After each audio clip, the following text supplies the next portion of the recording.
Hello, today's topic is how health insurance works. Healthcare in the United States can be very expensive. A single doctor's office visit may cost several $100s, and an average 3-day hospital stay can run tens of thousands of dollars or even more,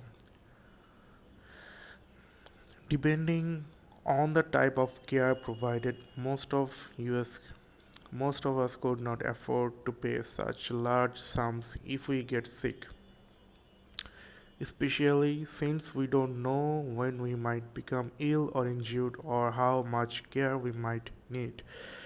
Health insurance offers a way to reduce such costs to more reasonable amount. The way it typically works is that the consumer pays an upfront premium to a health insurance company, and that payment allows you to share risk with lots of other people who are making similar payments.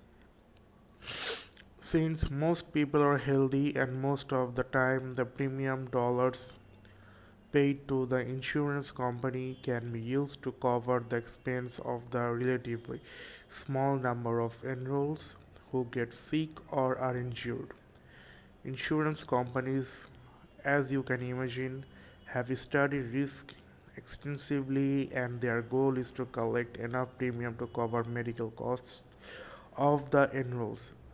There are many different types of health insurance plans in the US and many different rules and arrangements regarding care. Following are three important questions I should ask when making decisions about the health insurance that will work best for you. 1. Who can receive care? One way that health insurance plans controls their cost is to influence access to provides includes physicians, hospitals, laboratories, pharmacies, and other entitles. Many insurance companies contract with specified network of providers that has agreed to supply service to plan enrolls at more favorable pricing.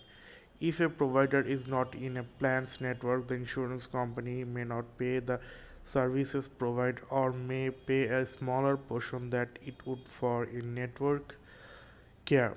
This means the enroll who goes outside of the network for care may be required to pay a much higher share of the cost.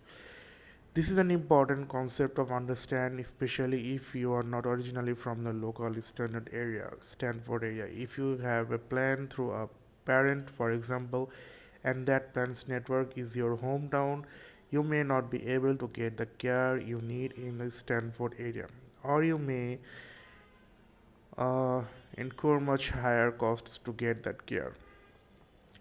What does plan cover? One of the things healthcare reform has done in the US under an Affordable Care Act is it introduce one more standardization of insurance plan benefits. Before such standardizations, the benefits offered varied drastically from the plan to plan. For example, some plans cover prescriptions from others did not.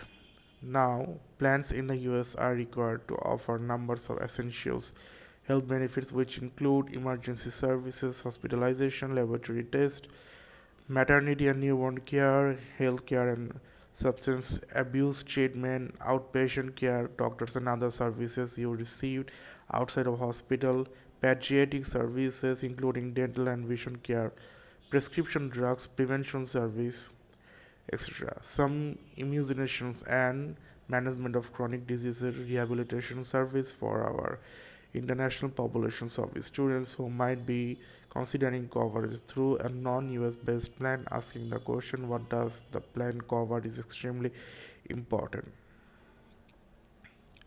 How much will it cost? Understanding what insurance coverage costs is actually quite complicated. In our overview, we talked about paying a premium and enroll in a plan. This is an upfront cost that is transparent to you.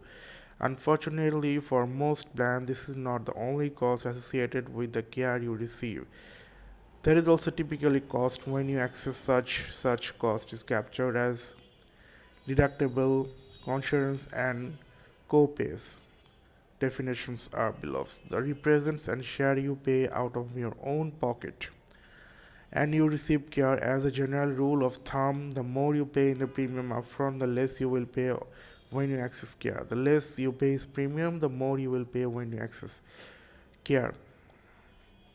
The questions for our student is to pay a large number pay. Either way, you will pay the cost for care and receive. We have taken the approach that it is better to pay a larger share in front of premium to minimize as such possible costs, and they are incurred at the time of service. That is the reason for our thinking is that we don't want any barrier to care, such as a high copay and the time of service is discourage students from getting care. We want students to access medical care whenever it's needed. Important insurance terms and concepts: out of pocket expense. The terms out of pocket and our cost sharing refer to the portion of our medical expense you are responsible for paying when you actually receive health care, and monthly premium you pay for care is separated from these costs.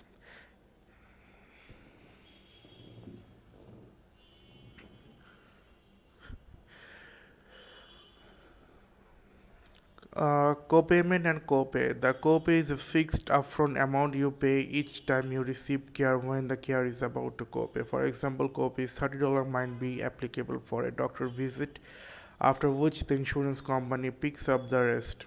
Plans with higher premium generally.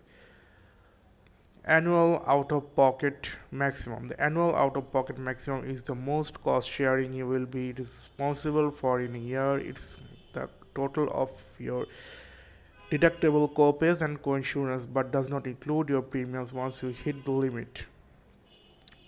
What means to be covered benefit? The terms covered benefits are used regularly in the insurance industry but can be confusing and different. For example, in a plan under which urgent care copay might apply. The copay as an out of pocket expense, the patient is a copay of $100. The patient has to pay the amount usually at the time of service, and then the insurance plans cover the rest of the allowed cost of the urgent care service. In some instance, an insurance company might not pay anything toward a covered benefit. For example, if a patient has not yet made an annual deductible of $1,000, the cost of the covered health insurance provided is $400. The patient will need to pay the $400 often at the time of the service. What makes the service covered is that the most counts towards the annual deductible, so only $600 would remain to be paid for the patient for the future service before the insurance company starts to pay it in the share.